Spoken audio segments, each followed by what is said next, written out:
Assalamu alaikum, I'm Aisha and you're watching Samar News. Here are today's headlines. Iran has pledged flexibility at the latest round of indirect nuclear talks with the United States as pressure mounts for Tehran to reach an agreement or risk potential US military action. The third round of negotiations, underway in Geneva, is focused on Iran's nuclear program. The discussions are taking place against the backdrop of a significant US military buildup in the Middle East, ordered by President Donald Trump.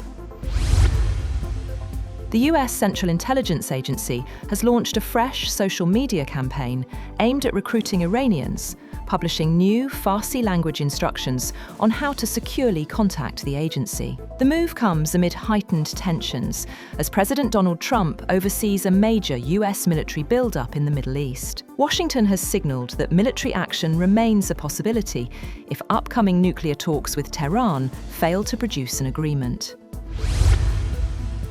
Images of debris from recent Russian strikes on Ukraine have indicated that Moscow may have used a cruise missile once at the center of a landmark nuclear arms treaty dispute. Two weapons experts say that fragments recovered from the scene strongly suggest the missile involved is the same nuclear-capable system whose development prompted then US President Donald Trump to withdraw from a major arms control pact during his first term. The analysis is based on images of missile fragments provided by Ukrainian law enforcement sources, marking the first visual evidence publicly reported to corroborate Russia's alleged use of the weapon.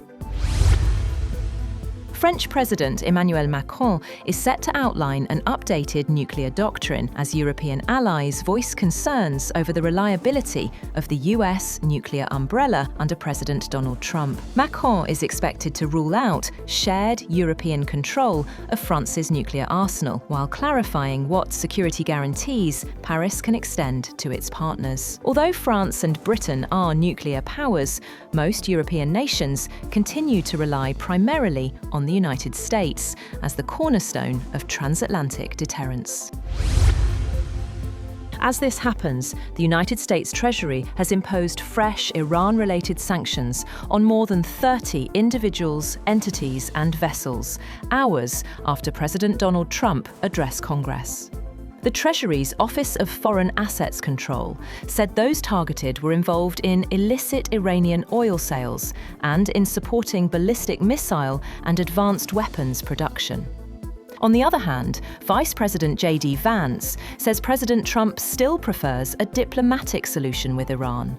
Speaking to a private news channel, Vance said Trump had been clear that Iran could not have a nuclear weapon, but added the president had other options if diplomacy failed. Meanwhile, Iran's President Masoud Pezeshkian says he sees a good chance of progress as Tehran heads into a third round of nuclear talks with the United States in Geneva. Iran's delegation, led by Foreign Minister Abbas Araghchi, is expected to meet US envoy Steve Witkoff and Jared Kushner. President Trump has said Tehran has about 10 to 15 days to reach a deal. The talks come as Washington boosts its military presence in the Middle East, with Iran warning it would strike US bases if attacked.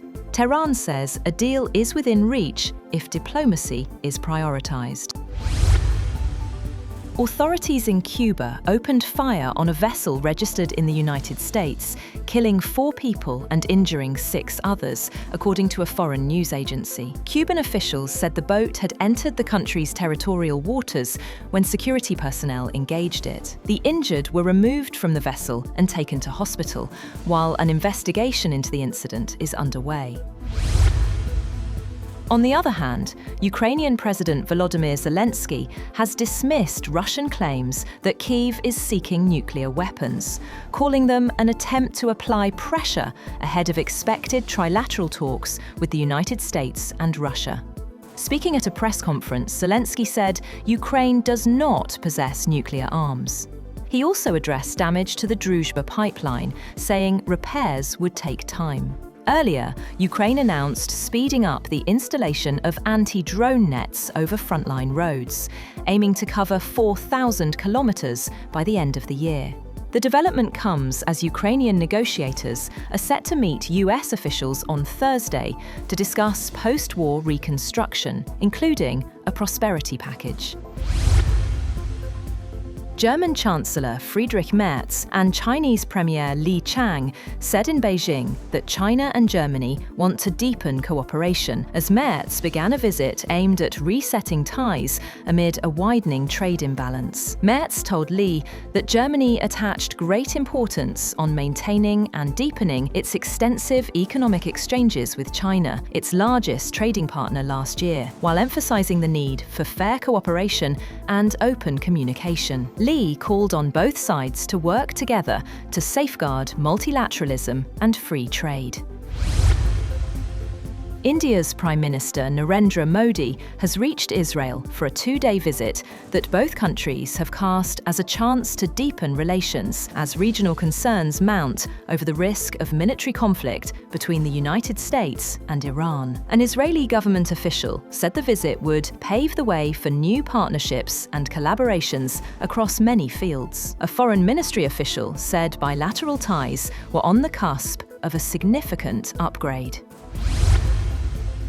Former US Treasury Secretary Lawrence Henry Summers has resigned from his position at Harvard University after reports revealed his association with convicted sex offender Jeffrey Epstein. According to reports, Summers served as US Treasury Secretary from 1999 to 2001 and was president of Harvard University from 2001 to 2006. He also held the position of director of the US National Economic Council from 2009 to 2010.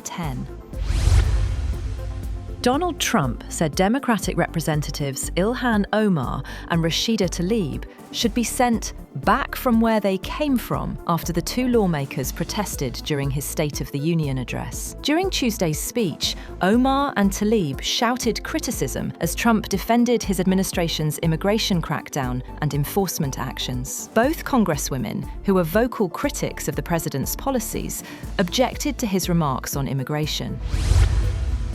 That's all for now.